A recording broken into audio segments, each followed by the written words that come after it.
Hi everyone. This is Anjali from Education World Pro. Welcome to Python Tutorial 2. The main objective is this tutorial is to help you to build good fundamental knowledge in Python. Let's begin today's session with the introduction of Python programming language. Python is a widely used general-purpose, high-level programming language. It was initially designed by Guido van Rossum in 1991 and developed by Python Software Foundation. It was mainly developed for emphasis on code readability, and its syntax allows programmers to express concepts in fewer lines of code. Python is a programming language that lets you work quickly and integrate systems more efficiently. Python is an open-source language available under the GNU General Public License. Let's understand interpreter and compiler practically. I have already installed the Python. If you do not have Python, go to www.python.org web link and select Downloads tab, then select Download Python latest version. Go to the Start menu. Type cmd and select command prompt, write Python. Print hello world. Enter and output is written. Python have inbuilt calculator. We can perform addition like 2 plus 2. 4. Subtraction 2 minus 2. 0. Multiplication 2 into 2. 4. Division 2 by 5. 0.4. And modular 2 mod 3. 2. Use Ctrl+Z then enter to exit. We have seen the interpreter, now check how to run a Python script. Go to the Start menu. Type Notepad++. Then write print I write Python script in Notepad++. And save as print_script.py. Open cmd with the path type Python print_script.py. And press enter. It generated the output. I write Python script in Notepad++. Variables are nothing but reserved memory locations to store values. This means that when you create a variable you reserve some space in memory. In Python you don't need to declare variables before using it. Unlike other languages like Java, C, Python variables do not need explicit declaration to reserve memory space. The declaration happens automatically when you assign a value to a variable. The equal to sign is used to assign values to variables. Let's check this practically. I have opened command prompt and type Python to open Python interpreter. Now assign a variable var_int equal to 5. It will already assigned as an integer type. Let's check it. Print type small bracket var_int. It will show the result as the type of the variable, which is int. Same as this, we can assign var_str equal to Anjali. var_float equal to 5.0. var_boolean equal to true. Press Ctrl+Z to exit from Python interpreter. Python supports various data types. These data types defines the operations possible on the variables and the storage method. This is the list of standard data types available in Python. Let's discuss each of these in detail. In this Python tutorial, we'll start with numeric data type. Numeric. Just as expected, numeric data types store numeric values. They are immutable data types. This means that you cannot change its value. Python supports 3 different numeric data types. Integer type. It holds all the integer values, that is all the positive and negative whole numbers, example, 10. Float type. It holds the real numbers and are represented by decimal and sometimes even scientific notations with e or e indicating the power of 10. 2.5 e2 equals 2.5 by 102 equals 250, example, 10.24.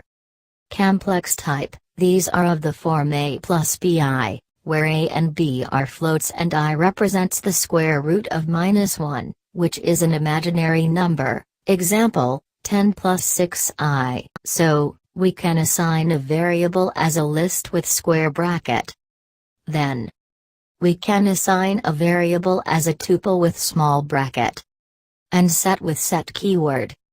And dictionary with curly brackets. This is the syntactical representation for data type in Python. Now we can even perform type conversion. For example, we can convert the integer value to a float value and vice versa. Let's move ahead. Let's check mutable and immutable. A mutable object can be changed after it is created, and an immutable object cannot. Objects of built-in types like int, float, bool, str, tuple, Unicode, are immutable, and objects of built-in types like list, set, dict, are mutable. Let's check it. We cannot assign list as a key in dictionary, but we can assign tuple as a dict key. Because dictionary need immutable key, and we can append any element afterwards in the list but not in the tuple. I have assigned var_lst as a key in dictionary, it give me error. Afterwards, I have assigned var_tuple as a key in dictionary, it do not give me error because it is not changeable. We can consider the lists as arrays in C, but in list we can store elements of different types, but in array all the elements should have the same type. List is the most versatile data type available in Python, which can be written as a list of comma-separated values in the square bracket. I have initialized subjects list with physics, chemistry, maths, 2 as elements. Now, let's perform some operations on our subjects list. Subjects with index 0, this will give the index 0 value from the subjects list. Subjects with index 0:2, this will give the index values from 0 till 2, but it won't include 2 the subjects list. Subjects with index 3 equal to biology, it will update the list and add biology at index 3 and remove 2. Del subjects with index value 2, this will delete the index value 2 from subjects list. Len of subjects, this will return the length of the list. Subjects into 2, this will repeat the subjects list twice. Subjects :-1, this will reverse the subjects list. Let's move towards with string. Strings are among these the most popular data types in Python. We can create them simply by enclosing characters in quotes. Python treats single and double quotes in exactly the same fashion. Let's look at few operations that we can perform with strings. I have initialized the string with S with Welcome to Education World Pro. And S1 with Anjali. Len of S, this gives the length of the string. Same as with S1. S.index of G, this gives location of a character in string. S.count of E, generate count the number of times a character is repeated in a string. S with 0:2 slice the string. S with -1 reverse a string. S.upper convert the letters in a string to uppercase. S.lower convert the letters in a string to lowercase. Next up, in this Python tutorial we will focus on set. A set is not an ordered collection of items. Every element is unique. A set is created by placing all the items inside curly braces, separated by comma. In sets, every element has to be unique.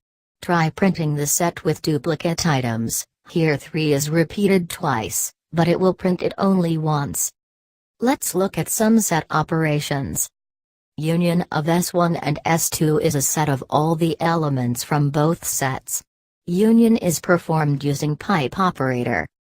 I have initialized S2 set with 2, 4, 6 elements. Print S1 pipe S2 give me the union result. Intersection of S1 and S2 is a set of elements that are common in both sets. Intersection is performed using AND operator. Print S1 and S2 give me the intersection result. Difference of S1 and S2. S1 minus S2 is a set of elements that are only in S1 but not in S2.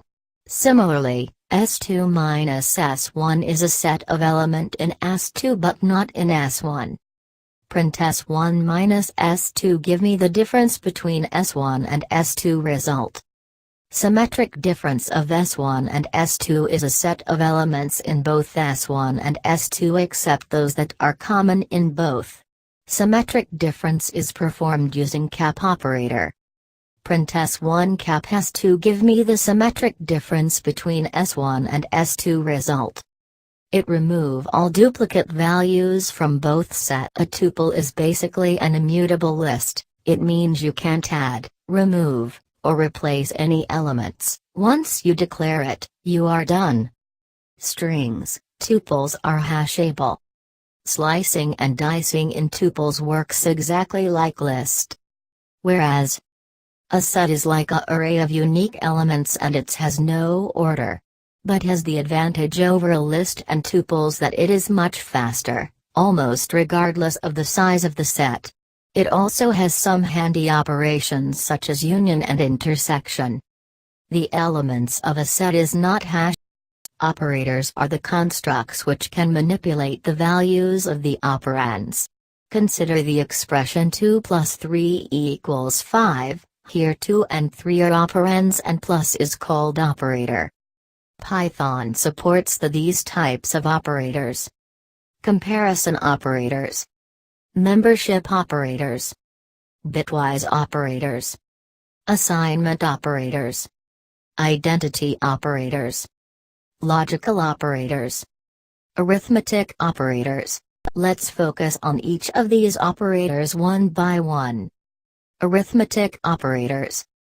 These operators are used to perform mathematical operations like addition, subtraction, multiplication, division, modulus, exponent. I have initialized a equal to 10 and b equal to 20. A plus b adds values on either side of the operator and generate 30 as result. B subtracts the right-hand operator with left-hand operator and generate minus 10 as result.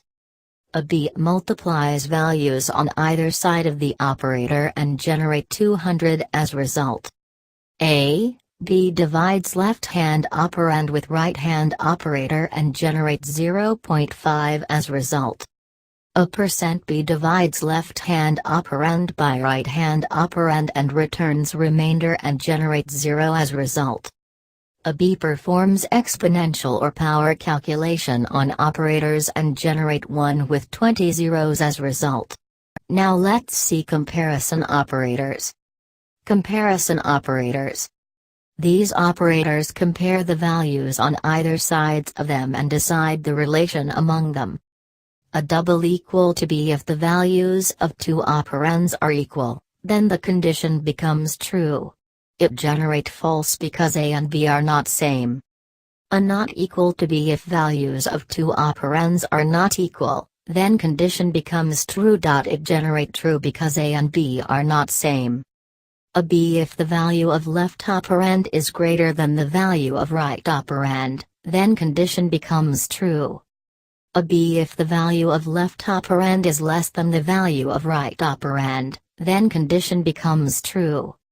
A equals b if the value of left operand is greater than or equal to the value of right operand, then condition becomes true. A equals b if the value of left operand is less than or equal to the value of right operand, then condition becomes true. I have used conditional statements, if, else. It basically means if the condition is true then execute the print statement, if not then execute the print statement inside else. Assignment operators. An assignment operator is the operator used to assign a new value to a variable. Equal to assigns values from right side operands to left side operand. C equals A plus B assigns value of A plus B into C. Add its right operand to the left operand and assign the result to left operand. C plus equals A is equivalent to C equals C plus A. Subtract and it subtracts right operand from the left operand and assign the result to left operand. C equals A is equivalent to C equals C, A. Multiply and it multiplies right operand with the left operand and assign the result to left operand. C equals A is equivalent to C equals C, A. Divide and it divides left operand with the right operand and assign the result to left operand. C slash equals A is equivalent to C equals C, A. Modulus and it takes modulus using two operands and assign the result to left operand. C percent equals A is equivalent to C equals C percent A. Exponent and performs exponential or power calculation on operators and assign value to the left operand.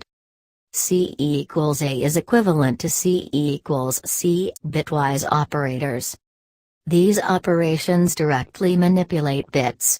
In all computers, numbers are represented with bits, a series of zeros and ones. In fact, pretty much everything in a computer is represented by bits. I have initialized A as 58, B as 13, C as 0. Now, C equals A and B print 1000 with is in binary format. C equals a pipe B print 111,111 with is in binary format. C equals a cap B print 110,111 with is in binary format. C equals a 2 print 11,101,000 with is in binary format. C equals a 2 print 1,110 with is in binary format. Next up, in this Python tutorial we will focus on logical operators. Logical operators. And, or, not. I have initialized X as true and Y as false. And true if both the operands are true. X and Y.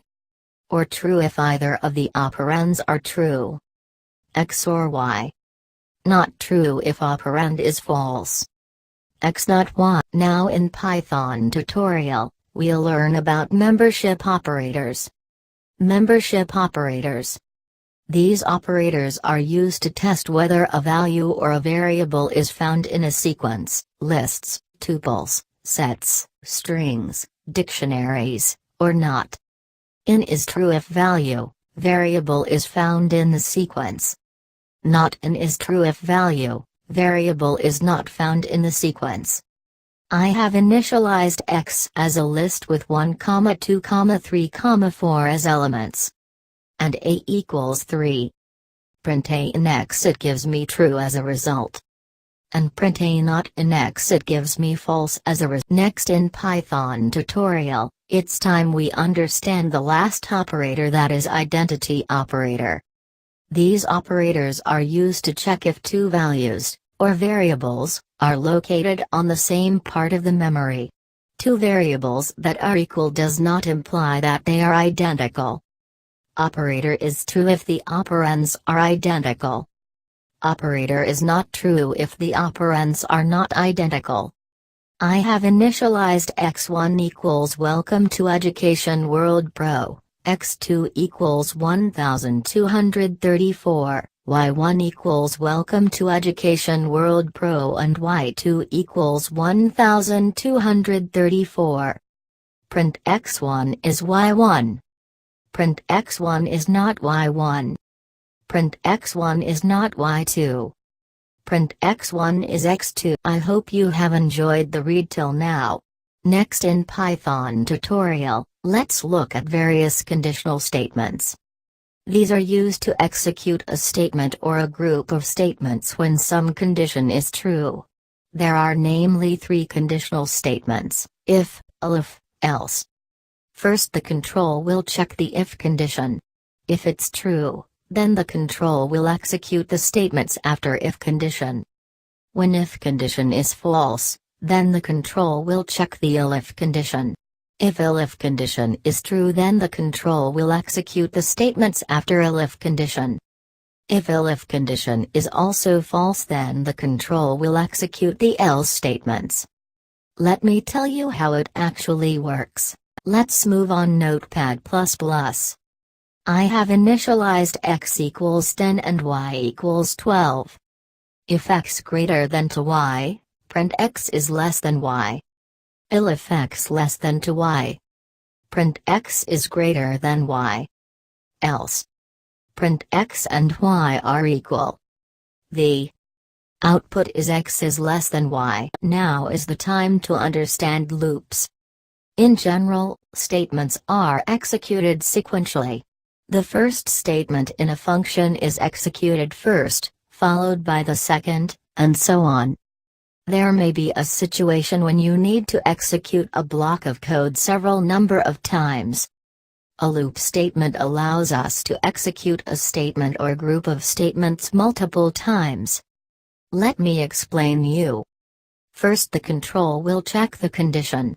If it is true, then the control will move inside the loop and execute the statements inside the loop. Now, the control will again check the condition. If it is still true, then again it will execute the statements inside the loop. This process will keep on repeating until the condition becomes false. Once the condition becomes false, the control will move out of loop. There are two types of loops. Infinite, when condition will never become false. Finite, at one point, the condition will become false and the control will move out of the loop. There is one more way to categorize loops. Pretest. In this type of loops, the condition is first checked and then only the control moves inside the loop. Post-test. Here first the statements inside the loops are executed, and then the condition is checked. Python does not support post-test loops. Let's check loops in Python. In Python, there are three loops: while loop, for loop, and nested loop. While loop, here, first the condition is checked, and if it's true, control will move inside the loop and execute the statements inside the loop until the condition becomes false. We use this loop when we are not sure how many times we need to execute a group of statements, or we can say that when we are unsure about the number of iterations. Let's check while loop practically. I have initialized count equal to 0. Set while loop with condition if count less than 10. Then increment count with 1 in each iteration. Let's execute this code and check the output. For loop, like the while loop, the for loop also allows a code block to be repeated certain number of times.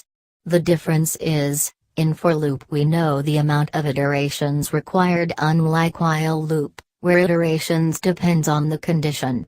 You will get a better idea about the difference between the two by looking at the syntax. For variable in sequence, then statements. Notice here, we have specified the range. That means we know the number of times the code block will be executed. Let's try it, practically. I have defined fruits as a list with banana, apple, grapes as the elements. Then applied for loop and range till length of the list. Then print each element. Let's run this code and check the output. Nested loops, it basically means a loop inside a loop. It can be a for loop inside a while loop and vice versa. Even a for loop can be inside a for loop. Nested loop, I have initialized count equal to 1. Then a loop till 10 and print each values. Then another loop between 0 and the first loop value dot and print each values. Then increment the count values. Let's check the output. Now this time to introduce functions in this Python tutorial. Functions are a convenient way to divide your code into useful blocks, allowing us to order our code, make it more readable, reuse it and save some time. Let's function coding. I have defined function name add with def keyword and two parameters a and b. Then return sum of a and b. Let's check the output. I hope you have enjoyed reading this Python tutorial. We have covered the basics of Python, so you can start practicing now. After this Python tutorial, I will be coming up with more videos on Python for analytics, Python OOPS concepts, Python for web development, Python regex, and Python NumPy. If you have any doubt or suggestion, please comment that below. Keep practicing. Stay tuned.